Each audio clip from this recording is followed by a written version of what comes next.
welcome. Welcome. Kamogelo. Salumkela. Sonzela. Wamkelekile. To the 177th State of the Puppet Nation. Let's get it on.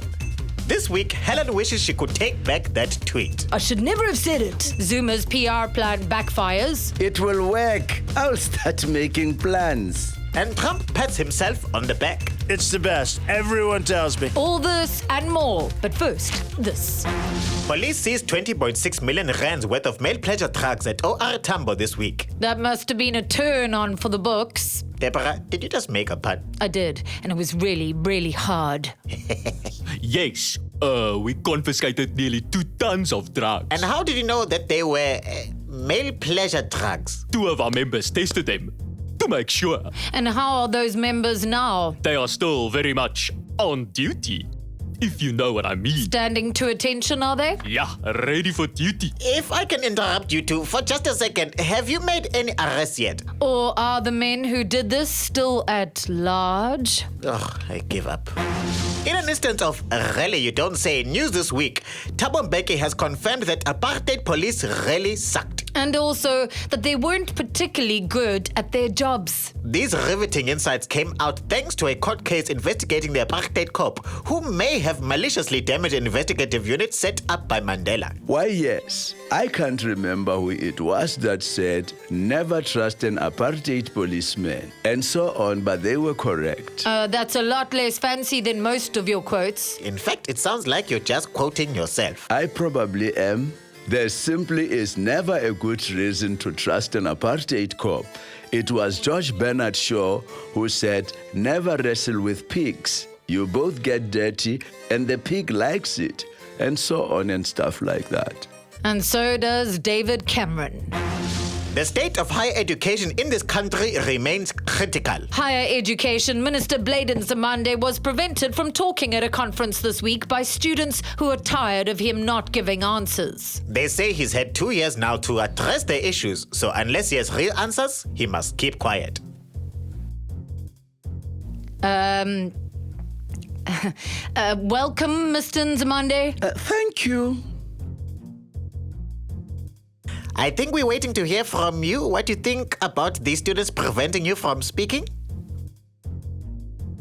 Mr. Zamande. They said I shouldn't speak unless I have answers. Oh dear, I think he rather likes this new plan. My lips are sealed. Helen Zilla's been busy on Twitter again, but this time her tweet might spell the end of her career in politics. Recently, the Premier of the Western Cape posted a tweet suggesting that colonialism wasn't completely negative, citing the creation of infrastructure as one of its redeeming features. The comment has caused an uproar around the country and even within the DA, with DA leader Musi Maimane referring her to the DA Federal Legal Commission for investigation. So, the upsides of colonialism, huh? Forgive me for asking, Premier, but what the I've gone on record apologizing for that. I should never have said it. Well, an apology is a start. What I should have said is that without colonialism, we wouldn't have had a great leader like Nelson Mandela. In a way, he was a direct result of colonialism. There seems to be an issue with our microphones. One second, please. Helen, what are you doing? I don't want to send you to the legal commission, but you're not giving me a choice. Just give the answers like we practiced. All right. No need to be so intense. Sorry about that. Well, Helen, this isn't the first time you're being raked over the calls for your tweets. Last year you said protesting fees must fall, students should leave university. Yes, and I deeply regret that too. Students shouldn't leave a university when its structures aren't favorable to them. See, we're all on the same page. They should be forced off by campus security. What right do they have to deny someone else their education? Look behind you. Jacob Zuma's taking money from a Gupta. Where? What did we just talk about, Helen? I'm going to send you to 4 legal commissions and make you stand facing the corner for an hour if you don't say something nice. Okay. I was just trying to express myself. So, about Jacob Zuma? He wasn't there. You must have missed him. Do you actually have any power in the DA. Of course, I'm the leader. And I made him who he is today. Actually, Musi, you've also come under fire before for a tweet that suggested that mob justice should deal with racism. Oh, yes. The only way to handle racists is with large crowds and rocks. You were saying about the legal commission? Don't judge me, Helen. It seems the ANC may have a harder time using the phrase white monopoly capital to undermine the detractors going forward. This after evidence emerged indicating that the term was created by PR firm Bell Pottinger as a strategy to take the heat off the ANC and Guptas after the firing of Nhlanhla Nene in 2015. With the true intentions of the phrase under scrutiny, it seems the ANC may have to find another scapegoat to divert public attention. So it looks like we need to come up with an alternative plan to distract the public. No. What is this we business? This is your fault. If you hadn't fired Nene, you wouldn't have needed a scapegoat in the first place. The point is, we need to help each other. What if we clamp down on corruption? It would make us look good and give the public something else to talk about. A great idea, Gwede. Nobody likes to talk about corruption, Gwede. It's so depressing. You have a better suggestion? Easy. We create a new enemy. Asian monopoly capital. No. Mr. President, you can't just pick a racial group and add monopoly capital to use them as a scapegoat. You are overthinking it, Gwede. It will work. I'll start making plans. Should we tell him that India is a part of Asia? No, comrade. Let the Guptas break the news. Okay, so now that they have rumbled our white monopoly capital, we need a new scapegoat. Can we not somehow blame Ellen Zil? Rajesh, you know you can't talk without a talking stick. I want to blame Zil. It's great timing. Really great. Another option would be to try some positive PR on the Gupta name. We can take out an advert in the national papers, full page, saying the Guptas love you, South Africans who spend money. You don't think that would be You don't have the talking stick. You don't think that would be too pricey? What about half a page? With a very nice picture of us. No, guys, wait. You don't have the talking stick. But that's a really terrible idea. Too late. I'm calling my stylist. And I'm booking my manicure online. Hello? Fikile, is that you? I'm so tired of all this fake news bullshit. And people just believing everything they read. It's like people have no respect for facts at all anymore. I do, Justice. In fact... Yes? Well, I guess it was the light reflecting off my red wine glass, projecting rainbows made me gasp, and it made me wonder how. Oh, it could have been the sight. Aurora Borealis, stupendous and mysterious, which made me question all I know.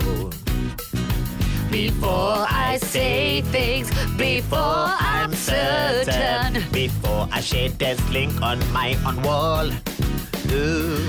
I do some research, find citations, and unless the statement's verified, it's not the truth at all. 'Cause I gotta have facts. I gotta have facts. 'Cause we gotta have facts. We gotta have facts. Babies, as newborns have a fontanelle, which is a big hole in the skull, so it hurts less when they're born. Rabies. Victims are hydrophobic, mouth frothing like a maniac. And there's no science that can help you once the symptoms show. Before a premise becomes a theory, you gotta get your paper checked by peer review. Ooh, baby, there's no shortcuts to publication. If you want to be taken seriously, here's what you should do. 'Cause you gotta have facts. You gotta have facts. Oh, you gotta have facts, facts, facts. You gotta have facts, facts, facts. Julius Malema has reassured everyone that his position within the AFF remains intact and that there is no chance of him rejoining the ANC. Even after President Jacob Zuma and Malema have somewhat seen eye to eye regarding land expropriation. The EFF commander-in-chief is confident that's as close as they'll get. Since I've been gone, Julius! I can lead for the first time. I'm so moving on, yeah, yeah. Julius, we are trying to conduct an interview. Here is Jersey Blue. Are you evading our questions about Gate? Out of mind.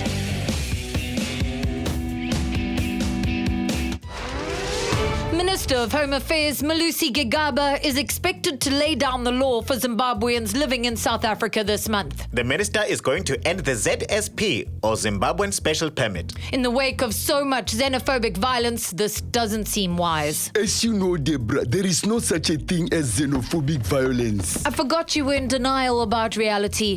What should I call it then, huh? Attacks on people who weren't born in this country? Violence against visitors? Gosh, no. Just unfortunate pockets of unrest in nationally diverse neighborhoods. Unfortunate pockets. Right. Gotcha. Do you think ending our agreement with Zimbabweans living and working in South Africa will help or hinder those pockets? Unfortunate pockets. Oh, unfortunate pockets. Sorry. We believe that everything we at Home Affairs do is thoroughly planned so as to have the best possible outcome for all South Africans. Now that was unfortunate. Very. He might not be able to get a coaching job, but Benny McCarthy appears to have appointed himself opinion holder in chief. Whatever happens in soccer these days, McCarthy is there to tell you what he thinks. Did somebody say football? Benny knows football. We were talking about how you won't stop giving your opinion even when you're not asked for it. Well, the Bafana side need experience in more versatile games, like Benny has.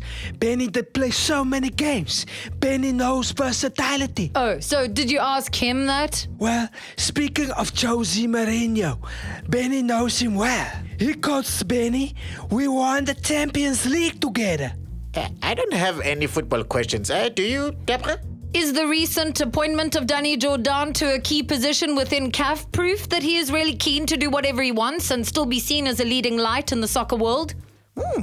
Good point. Or is it actually a slap in the face because he didn't get the top job he wanted and he should take the hint and go home already?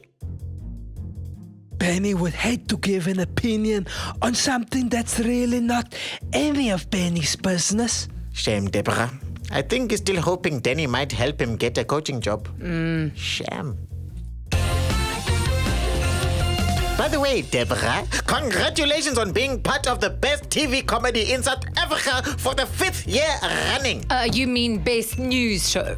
Best TV comedy? I don't know about you, Justice, but what I do is hard news, investigative reporting, no compromise interviews, and so does Rian, and let's cross to him now. Comedy. Deborah, Justice, you are the secret ingredients that turns life's lemons into lemonade. Eh? He's saying we're sweet. Rian, how are you today, you cuddly, non-threatening furry who's not at all creepy? Sugar is bad for you. Just fantastic. Thanks, Deborah. We spent the long weekend at our holiday house. Undisclosed location. Rian, I've been meaning to tell you, you know that undisclosed location is a very weird name for a holiday house, right? Very weird. So weird. Yes, Justice. It might be a little, as you say, weird, but it is at least accurate. Accurate? Ask him where it is. Okay. Rian, could you tell us where undisclosed location is? No. See? Yes, I suppose it is pretty accurate. So, Rian, you know I'd never ask you where, but when are you taking us today? Well, Deborah, it was 115 years ago that the icon of British imperialism, Cecil John Rhodes, died, leaving behind a legacy as influential as it was controversial. Let me take you back. Good evening, goedenavond. Businessman, diamond magnate, former Prime Minister of the Cape Colony, imperialist, political manipulator, and extremely rich person, Cecil John Rhodes, died of heart failure today at his seaside cottage in Muizenberg. He was only 48 years old. Joining us now is former suitor of Mr. Rhodes, who is currently in prison for forging Mr. Rhodes' signature. That's a whole nother story. Princess Catherine Radziwill.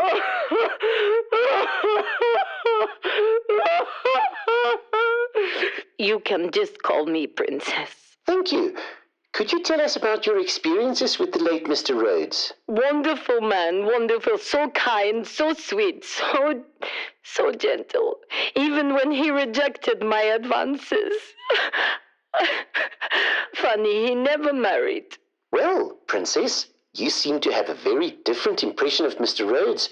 His hut tax, for example, effectively forced Africans to labor for the British. Oh, and so giving. When his friend Neville had his riding accident, Cecil never left his bedside. And when Neville died in his arms, Cecil couldn't stop weeping. Oh.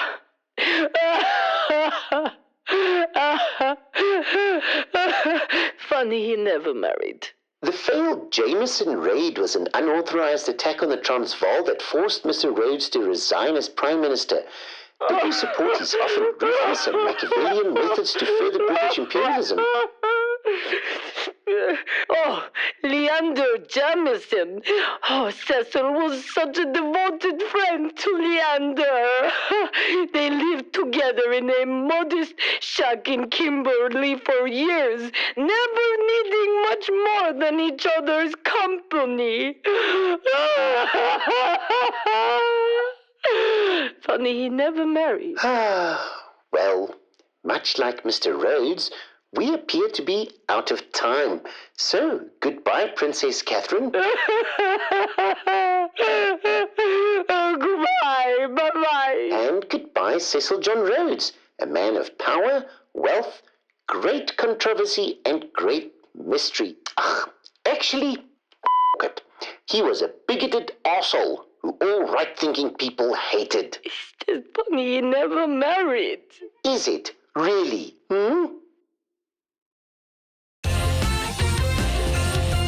And now it's time for another episode of Oh Dear, It's Actually True. I haven't just been dreaming for a year. Trump really is the US president. I miss Barack so much. I've been watching our old interviews with him before bedtime. That's sweet. Or scary. I like his voice to be the last thing I hear at night. Okay, definitely scary. Barack Obama.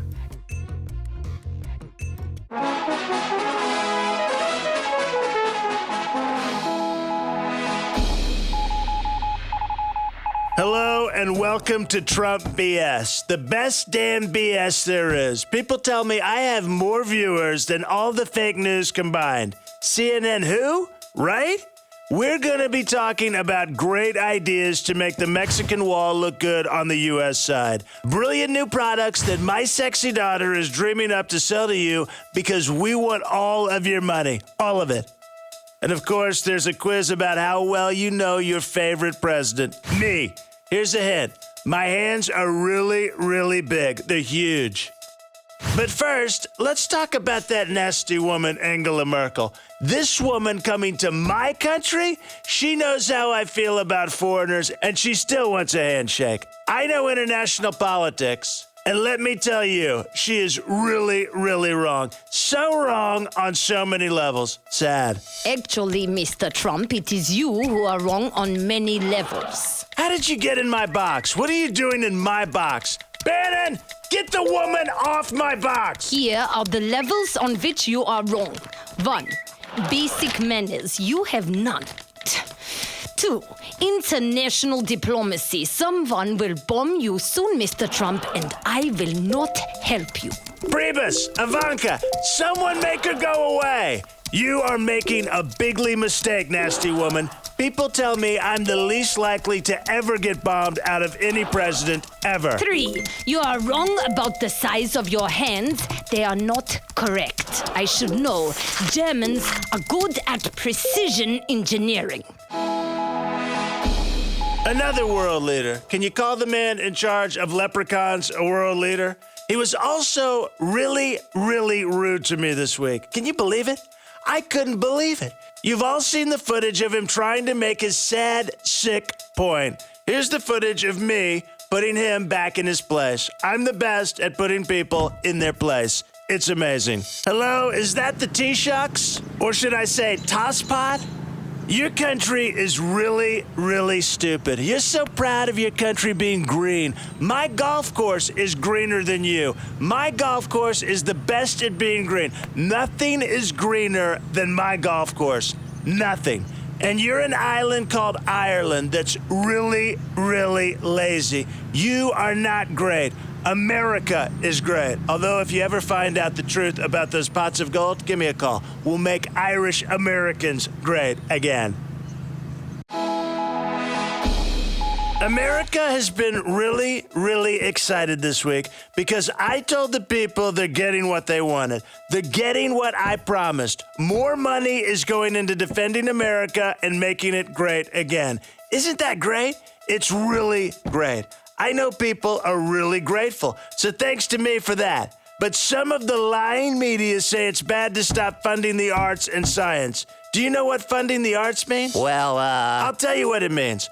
Funding the arts means funding losers like Meryl Streep. Meryl Streep is glorious. She's overrated, sad. She shouldn't talk about politics. It's all lies. Everything she says is lies. She's an actor. She lies for a job. It's an interpretive art form. It also means funding the liars at SNL who make up things about me all the time. They just make them up. Who knew you could make money making things up? Nobody knew. Hollywood is one of America's biggest industries, and you're right. You've convinced me. Art's gone.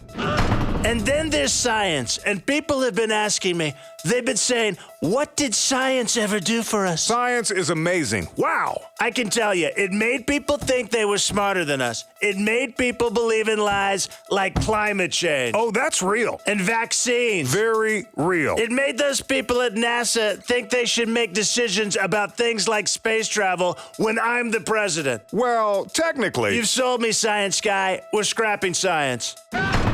So we don't need art, we don't need science, and if you're worried about feeding old people or teaching young people, it's simple. Teach the young people to feed the old people. Simple. So simple, even an idiot can think of it. And now a word from our sponsor. This news is brought to you by Mar-a-Lago. My winter White House is also the best place to stay if you're a foreign dignitary, businessman, or lobbyist trying to impress me. Book the most expensive suite today. You've been watching the best news. It's the best. Everyone tells me. And if you're not watching, sad. So sad. So there you have it, folks. March is almost over. It's going to be winter soon, and it seems like possibly hell has frozen over also. This has been the 177th state of the Puppet Nation. Goodbye. Be the German Chancellor or Irish PM you want to see in this world. Tell the biggest to get stuffed.